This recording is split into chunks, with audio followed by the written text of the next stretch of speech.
This is the Page Publishing Book Club.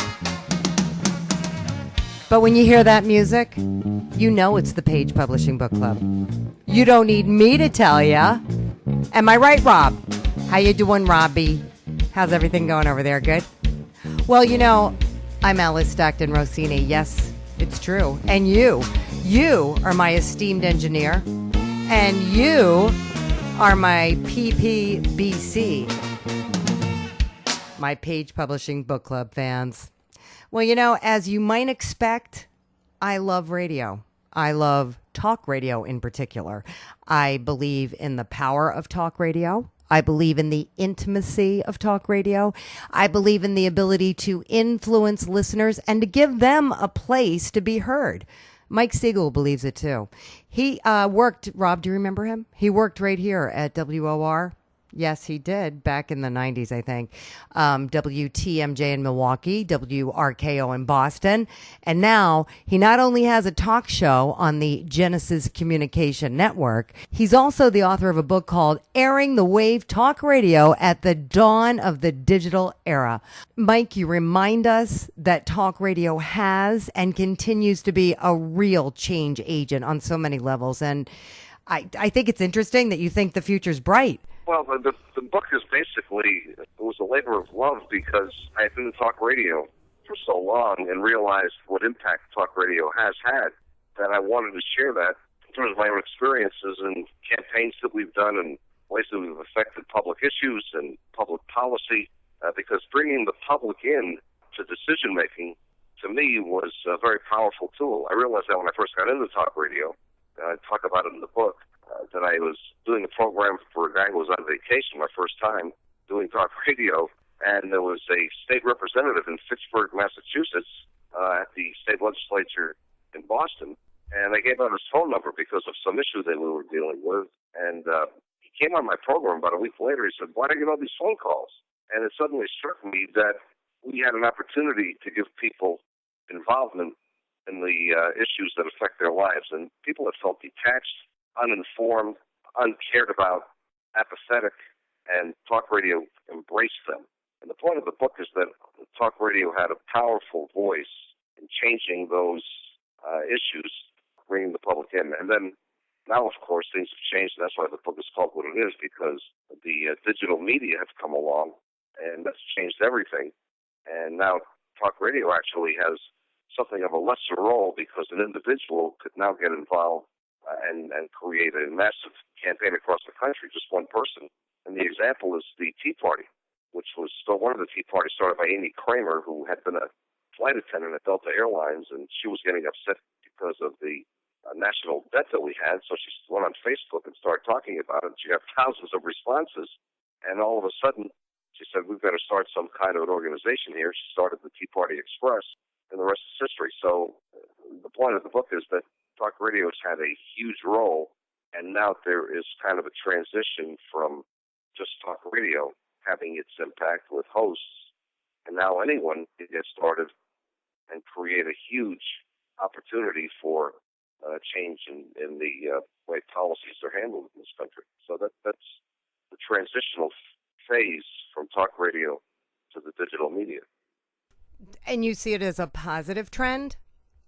I think so, because even though we as talk hosts, we still have certainly a powerful voice, but now individuals can actually, as I mentioned, take control and start their own movements, even start their own programs with podcasts. So to me, it's become a very powerful way for people to get involved and engaged in issues individually, as opposed to having to depend on a third party. You know, the media have always been the filter for people.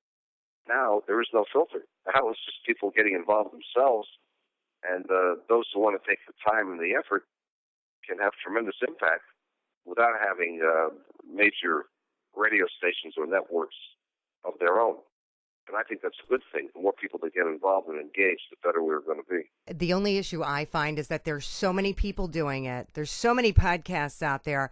You really have to have a big issue. You really have to make some noise and beat those drums in order to get any kind of attention or enough attention to actually make any money. If you want to make money, you want to get advertisers, you have to have listeners, your podcast has to somehow stand out, and that's not easy to do. Well, that's an important point, but that's the free marketplace. Hasn't it always been the case that those who stand out and excel are the ones who are going to benefit, profit, and be successful? I mean, that's who we are. And look, the public is out there. The question is, are you going to be able to reach that public? Are you going to be able to have an effective impact on people? The one thing I'll say is the public won't do that if it doesn't feel strongly about the issue you're presenting. In other words, if you touch a nerve, Donald Trump's a good example. He touched the nerve with Republican voters, and they were really disenchanted with the Republican leadership, and they wanted an outsider. And same thing in the Democrat Party with Bernie Sanders. People will respond if you give them an alternative, and that's what talk radio did, and that's what's happening now in the digital era. There's just so many stories about how radio has given you, the public, our listeners, a voice. And you know what? You still have a voice, whether it's right here on 710 WOR or whether you can do it yourself with a podcast. Thanks so much, Mike. A little anger, a little revenge, and you're not going to believe the experience D. Gordon Tyson had when he conceived his book entitled Splint Rod. Alice, I had a dream. I was sick as a dog with the flu, and I took a whole bunch of meds, and I went to bed early. It was just a horrible night. And I remember waking up at around 3 a.m., and I had this extremely vivid dream. I didn't think much of it for a few days, and then finally, after a week or so, I couldn't get rid of it. And I thought, well, geez, I'm going to go ahead and write down a couple of things and see where this might go. I'm going to gather all my authors together who tell me that their books came to them in a dream, and I'm just going to do a whole dream show.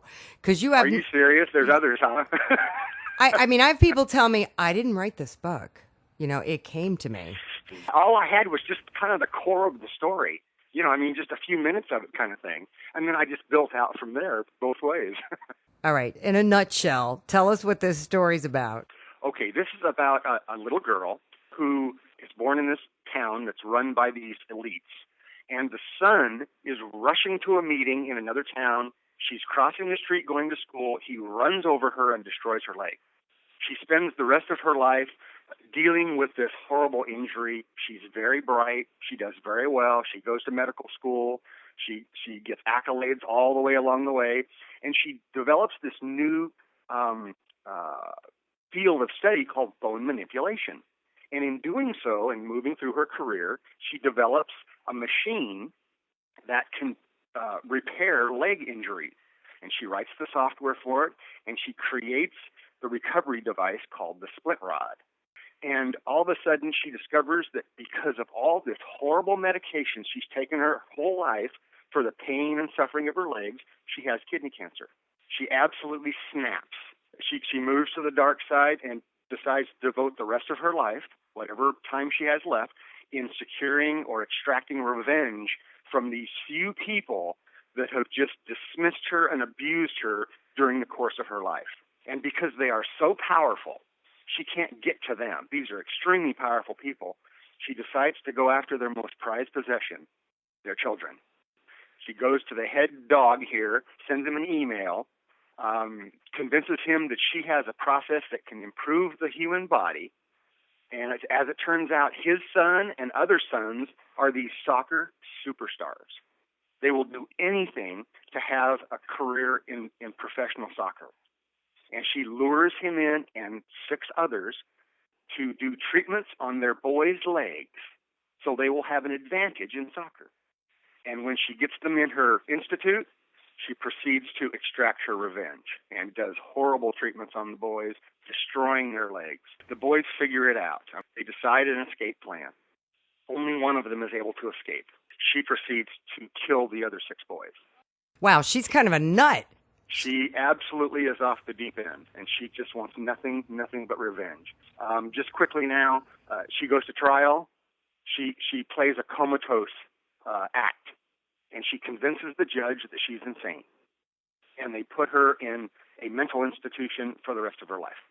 And the story ends with her sending a chip to one of the parents of the murder of their son. And it's so overcoming to them, they commit suicide. My God. Well, you must have been in some sweat when you woke up from this dream. I am telling you, it's Okay, is there another book? there is. I didn't think I was going to be able to come up with a plot, but I have. And between you and me, it's better than the first. I'm so excited for you. Do you have a real job? I mean, how are you able to focus on this? I sold my company back in '04 with some partners. And since then, I've been retired. I just built this home up here in Oregon, my wife and I, 5 years ago. And we are just living life. It's just wonderful. Now you have time to write. This is great. Are you doing any promotion on your own? Well, just a little bit locally. Not too much, but a little bit. Just here in town. Matter of fact, I'm giving a book talk over at the library. There you go. There you go. Giving a talk over at the library. D. Gordon Tyson.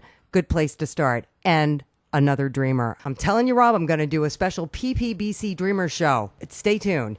Our next story will rip out your heart. Merle Clarkson wrote The Bastard Son. Every word of it is true. Merle. That's correct. It's about my life.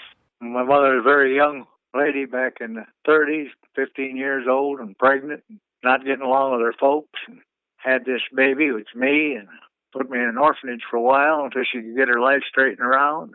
Then she married this man to get me out of the institution, and of course he hated my guts. He didn't like it at all, one bit. He didn't want me anywhere in the picture or around, and it was pretty rough being with him while I was growing up.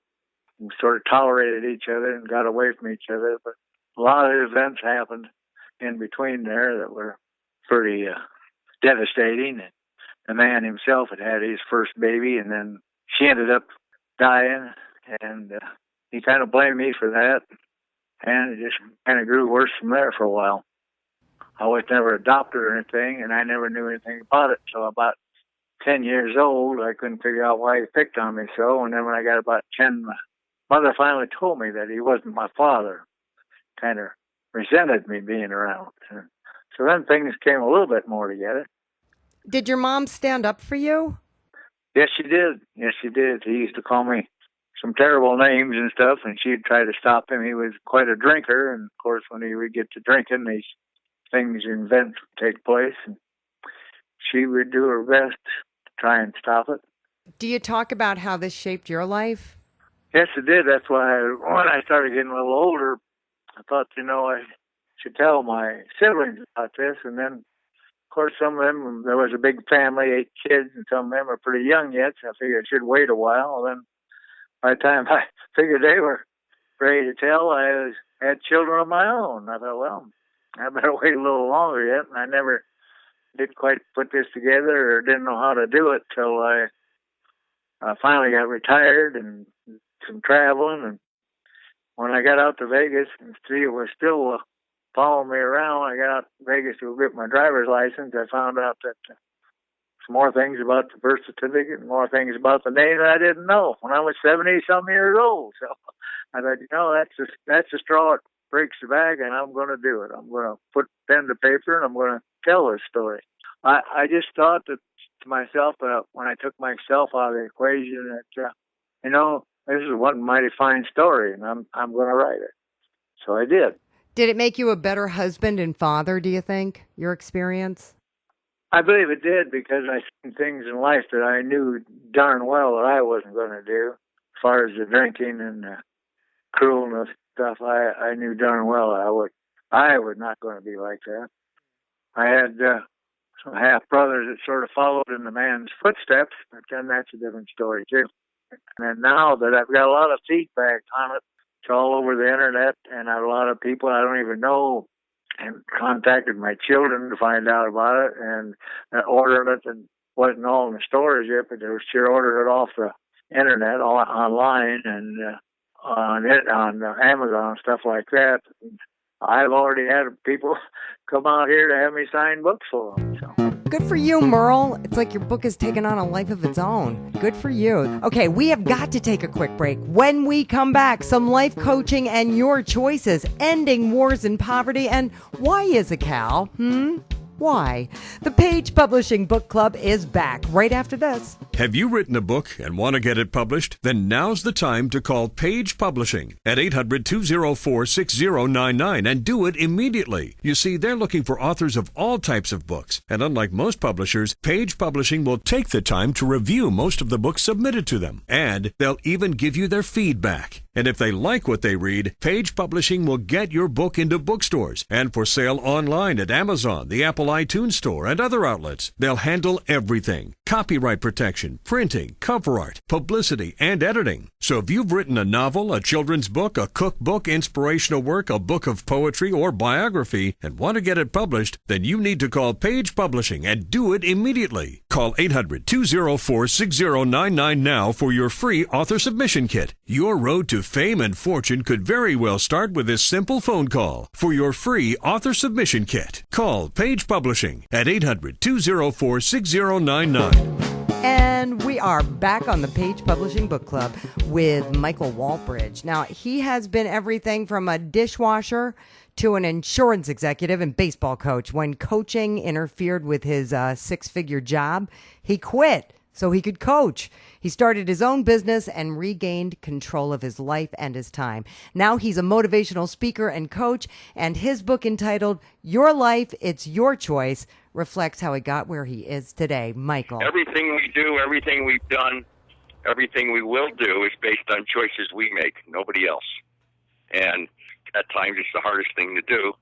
But everybody I've met in my life, from children to retired senior citizens, have seemed to live a life that's only limited by their choices.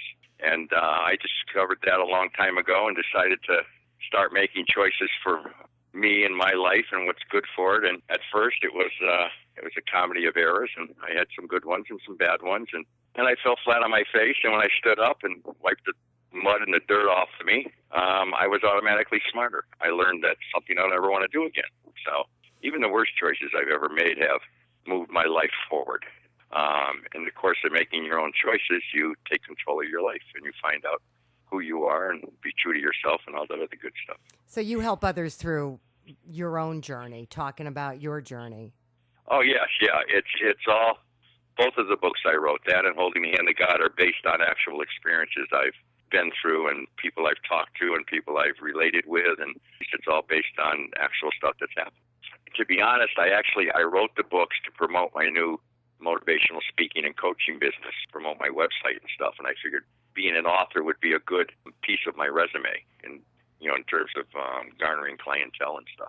And in the course of my life, I did a lot of speaking, public speaking to groups of people, mostly teams I coached and people I associated with in church and stuff. And I just always had a gift for gab. And people for years have been telling me, you need to write a book, you need to talk about this stuff, and so forth and so on. So I finally did. I wrote Holding the Hand of God last November, and I wrote Your Life, It's Your Choice between March and April.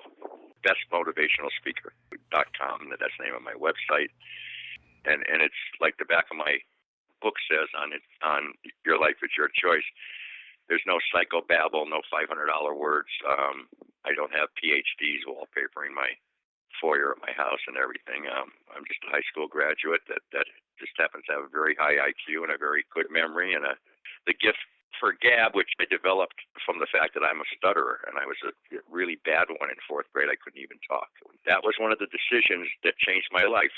I decided that I wasn't going to let stuttering get in my way, and so I started to actually seek out different things in school and then eventually stuff at work where I would actually have to talk to people and talk in front of a group of people. And I started to do that, and it was a big fence for me to climb over and a big wall for me to knock down, and that just kind of led me to thinking, hell, if I can do it with this, I can do it with pretty much with anything. And that's what Your Life, It's Your Choice is all about. It's like, if you want your life, start accepting responsibility for who you are and how you got where you're at right now, and it can get better. I believe you, Mike. You know what? I asked Mike what he thought about acting on strong feelings, like a feeling you have to leave a job to pursue a dream you've always had, and he assured me it's the right thing to do, and I'm glad. I'm happy to hear that, because that's why I'm here today.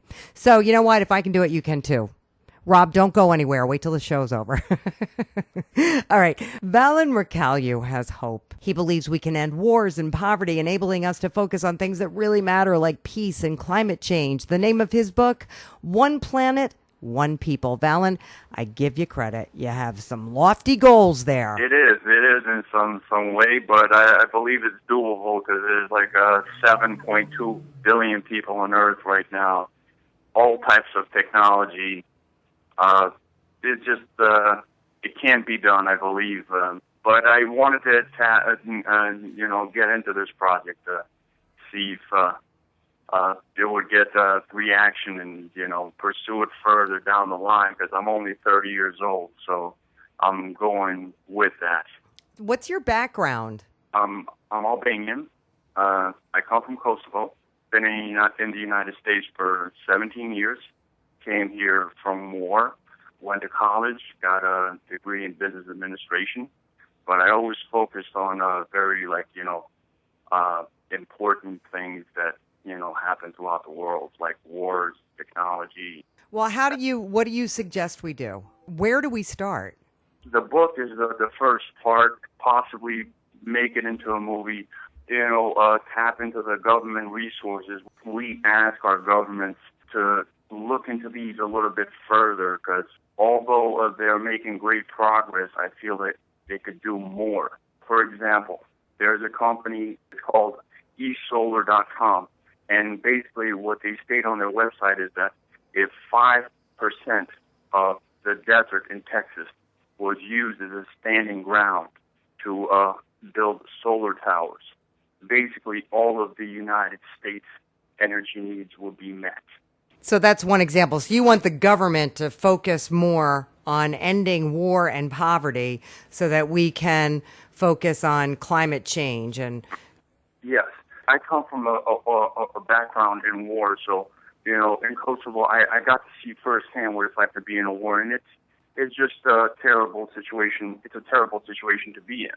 So if the wars were to stop, and I do provide solutions in my book as how that can happen, then we'll be able to focus on important things that everybody needs where we can all live at peace. And I do believe that this can happen, strongly believe that this can happen, that basically if people have their basic needs, things would flow smoother. How do we end wars? The United Nations is one great way to go about where, a treaty to end it. Like basically a treaty where all the countries in the world sign it and they contribute their resources, their soldiers, to basically, stop any aggressive country that wants to attack other countries. There's more details on the book. I dedicated like a chapter to it where I discuss further about how to end the wars. All right, Valen. I think we would all love to believe we can end all wars. Wouldn't that be great? But people are nuts. And we really have a tough time agreeing to disagree and understanding that not everybody sees a situation the same way. Our next author, I called up and I said, Alan Brown, how you doing? And he said, sober for 85 years. That's what he said. He's a real character, retired electrical engineer. He didn't start writing till years after he retired, and now he's written several books, all very different. His latest is a children's book. It's called Why is a Cow? Alan, why is a cow? In each book, I've put out the Constitution 2000 XX book and the story of Pope Maria, and in each book, I try to put in things that I believe in about life, and some of them are serious, like in the Constitution book, and in the story of Pope Maria, I think there really is going to be a female pope, but the Catholics just dismiss that. But in the encyclicals in the book, I put in the ideas about things that I feel or I know about life, like cancer, what outer space is, and etc. And Why is a Cow? This is a children's book, but I figure in here I put in the one little thing about, hey, we can all be silly a little time, but the big thing is as long as we're not hurting somebody. So I got a book that I want the kids to be able to look at, to see the pictures of, and at the same time, just a little bit of philosophy or something to go along with it. The idea is that we can all be silly some of the time. I think it's a natural thing. It can be good. It can be helpful to people, but it's a very natural thing. So, The Story of Pope Maria, that was published by Page. What was that about?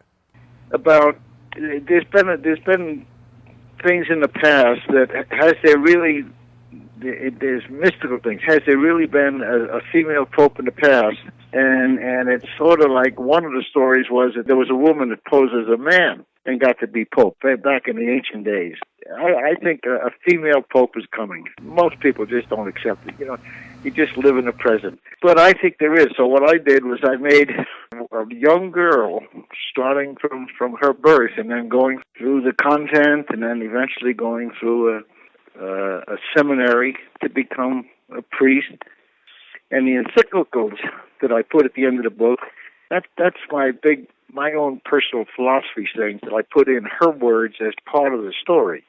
But it's things that I believe in. Why Is It Cow is the last one that's published, and then the next one is in Page, the Page printing cycle right now. So you've written about the Constitution, a female pope, Why Is It Cow? Now you've got a mystery coming out. You got a little bit of everything. Well, yeah. There's just different ideas that you come up with when you got time to think about doing things. I haven't started writing about Trump yet. So, oh, could you? Yeah, I could have put him in Why Is a Cow book. Yeah, all right, Alan. Why don't you do that? I look forward to reading that one. Yeah. Okay. On that note, I believe we have just wrapped up another edition of the Page Publishing Book Club. Thanks so much for hanging out with us tonight. We have a whole new crop of authors on deck and ready to roll next week. Each week a little different from the week before because we have so many people writing books, and every single one has a story unique to who they are and what they're writing about. So come back next week, same time, same place, 710 WOR. Have a great weekend.